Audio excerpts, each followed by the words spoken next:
por debajo de las costillas vendría a ser, y colon descendente. En el colon descendente y en el sigmoides, que es la parte final del intestino, es donde se ubican la mayoría de los divertículos. Los divertículos son, si vos te imaginás una rueda, tenemos, a ver, la cubierta y tenemos la llanta.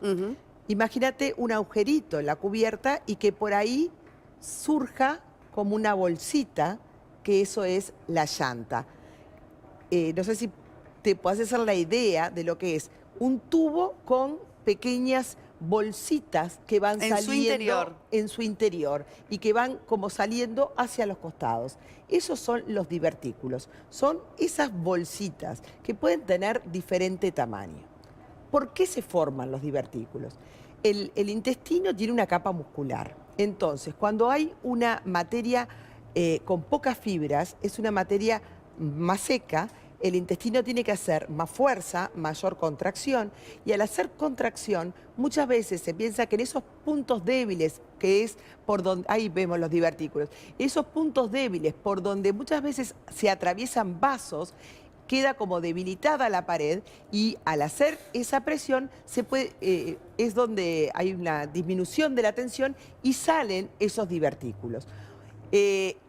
Están normalmente en el intestino grueso y hacia el final. Ahí vemos, ustedes pueden ver perfectamente esas imágenes que son pólipos que están en comunicación con la pared, con la cavidad intestinal. Y vemos esas bolsitas que vos decías se empiezan a formar en la pared del intestino grueso. Exactamente, ahí tenemos el colon transverso y ahora vemos cómo va por el colon descendente y ahí es donde empieza la lucha y ahí tenemos en el sigmoides la formación de los divertículos que son esas como honguitos que están hacia los costados de la pared.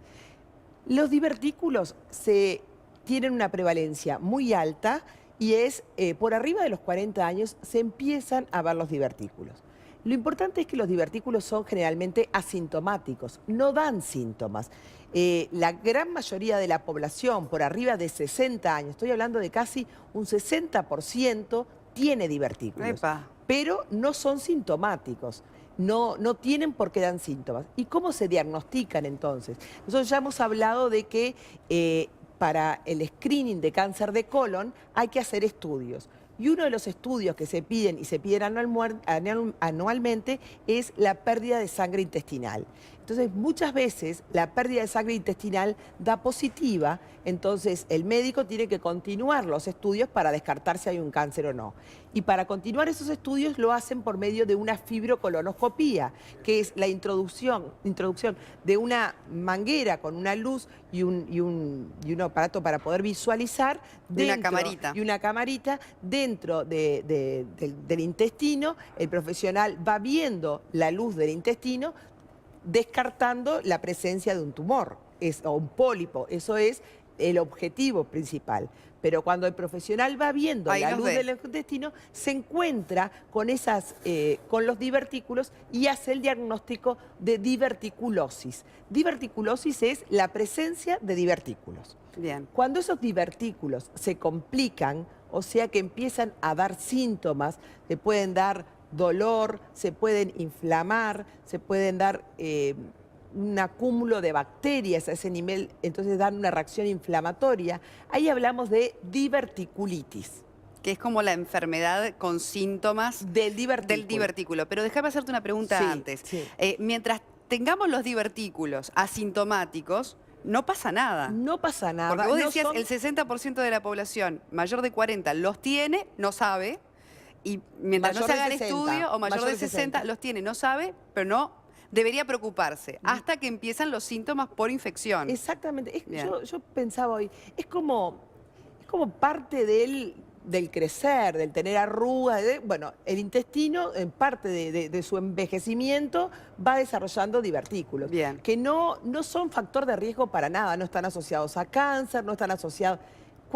Pueden tener algunas complicaciones, pero de toda la gente que tiene divertículos, un 20% son los únicos que se van a complicar. Bien. Los que se complican, ¿con qué se complican? Se complican con pequeños sangrados, por eso muchas veces cuando uno hace el screening de sangre en las materias, le da positivo y nosotros muchas veces viene a la consulta con que la sangre, materias fecales, le dio positivo pensando que tiene un cáncer. Y nosotros los médicos le decimos, tranquilo, probablemente sea una diverticulosis, porque es la causa más frecuente, la diverticulosis y las hemorroides, de tener un sangrado positivo. Está claro. Lo más importante es descartar el cáncer, pero estas son las más frecuentes. Igual hay que hacerse los estudios de fibrocolonoscopía.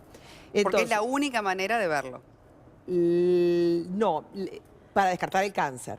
Para diagnosticar los divertículos puede ser o por la fibrocolonoscopía o por estudios contrastados. Un enema por doble contraste los puede ver, una tomografía. La tomografía se usa mucho cuando hay complicación de los divertículos.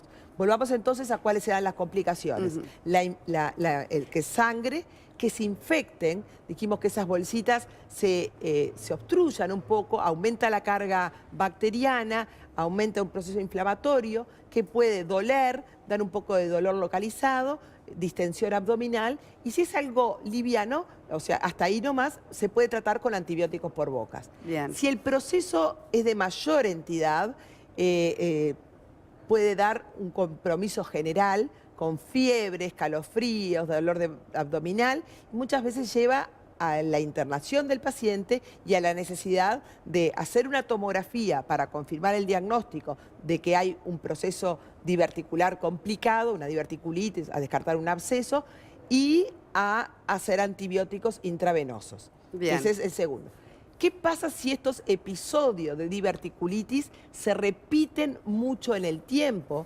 Ahí hay que tener una consulta con gastroenterólogo y cirujano, porque muchas veces se plantea, en algunos casos seleccionados, hacer una resección, o sea, ir a quirófano y sacar ese sector del colon que se complica en forma frecuente. Entonces se hace una resección de ese sector del colon, se hace una unión del sector que quedó por arriba con el sector que quedó por debajo y evitamos esas infecciones frecuentes. Bien. Por último, Alejandra, contanos entonces cuánto influye también, como decíamos en los avances, el tipo de alimentación que tenemos. Exacto. La falta de fibra quizás en la alimentación. Falta de fibra. Esto está relacionado fundamentalmente por la falta de fibra, porque la falta de fibra hace tener una materia más pastosa, favorece la constipación. Si nosotros aumentamos la cantidad de fibra, ya sea o por medio de la dieta o por el uso de medicamentos que tengan fibras, hay laxantes que se usan o que tienen complementos en base a fibras que uno puede ingerir. Con eso ayudamos a que la materia absorba mayor cantidad de agua, sea una materia más blanda y permite la evacuación mejor sin necesidad de tanta hipertonía a nivel del colon. Y la otra cosa que siempre se dice es que la gente que tiene divertículos no es bueno que coma con semillas, que coma lentejas, que coma porotos, que coma naranjas, que hay como todo un mito en relación a eso. ¿Y es un mito? Es un mito, porque la idea es que como que esas semillas pueden impactar y tapar... Claro, obstruir la bolsita. Claro. No hay estudios que hayan referenciado. ¿Qué ha pasado? En algún caso de estos quirúrgicos se han encontrado alguna semillita, entonces han vinculado eso. Pero no está demostrado que es necesario hacer esa dieta. Sí, dietas con fibras. No específicamente no comer semillas. Cuando decís fibras, rápidamente me hablas de qué tipo de alimentos. Fundamentalmente vegetales, y vegetales fibrosos, como puede ser zapallo, como puede ser, bueno, todo tipo de verduras verdes, ese tipo de fibras. Perfecto. Y como normalmente en la dieta no alcanza, se recomienda agregar otro tipo de fibras por boca, cápsulas, ¿no? o lo que sea. En mermeladas, en lo que fuera. Muy bien. Bueno, Alejandra, como siempre, un placer. No.